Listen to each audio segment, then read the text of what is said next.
Hey, good evening. It's Thursday, December 29th. Just 2 more days left to go in 2022. And welcome to my channel, Everyday Talk 24/7. As the sun is setting behind me at this 29th day, I think it's time to start thinking a little bit about 2023. Because we're going to see a lot about that. New Year's resolutions. How are we going to change in this next year? What are we going to do differently? Sadly, too many of us will do basically the same thing all over again. And in a quote attributed to Einstein, but not sure where, insanity is defined as doing the same thing over and over again and expecting different results. So in 2023, what kind of biblical help can we get to plan carefully to have it be a good year? If you need to change, we need to change. But how can we go about this in a way that's going to bring honor to God, be distinctly different from the pressures around us, and where you won't have to join the crowd of failed New Year's resolutions? Well, Jesus gives us some real help in that. So today we're going to look at the difference between a results-oriented goals for 2023 or righteousness-oriented goals for 2023. At the end of chapter 6 in Matthew, Jesus talks about worry and about things that people stress out about. What are we going to eat? What are we going to wear? What are we going to do? Are we going to live longer? All those kinds of things. When we focus on those things, we lose sight of what's important. So Jesus, in verse 33 of chapter 6, finishes this up, saying, don't worry about all this stuff that the world chases. God knows that you need it, and he'll give it to you. But then he says, verse 33, but seek first the kingdom of God and his righteousness, and all these things will be provided for you. Seek first the kingdom of God and his righteousness, and all these things will be provided for you. So that's why I'm saying we need to be focused on righteousness, righteous choices, rather than results-oriented choices.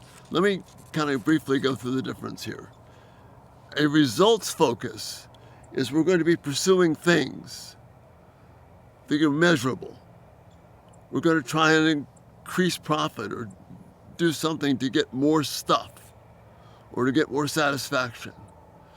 But Jesus is saying, pursue righteousness in the form of building character. Things we've talked about in the last 2 videos.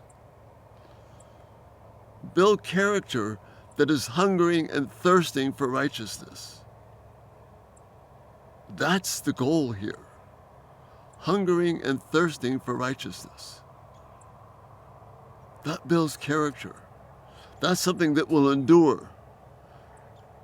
It will go beyond 2023. You really can't measure it in that sense, except it's a pursuit of what God says is good. So the things in the last 2 videos, going after wisdom from above, pursuing the Spirit's fruit, that's what makes a difference. Okay, the second thing, results are measured by externals, by things you can graph, chart, bank accounts, number of exercises done and all that. Not necessarily wrong on its own, but not necessarily helpful either. Because what God's want us to pursue is the things that have to do in growth in relationships. Your growth in terms of other people and your growth in terms of relationship with God. Because remember the 2 greatest commandments. 2 greatest commandments are to love the Lord your God with all of your heart, and then to love your neighbor as yourself. To have that kind of compassion and concern. So we're going to be talking about measuring growth in relationships. Not necessarily things that are easily quantifiable, but are you invested in things with your family, your children, people that you're close to, people that you want to influence for the sake of the gospel? You can measure in terms of that, rather than how many laps did I run, how much money's in the bank, how much did I acquire, those kinds of things. And the third thing, Reliance on performance, that's results.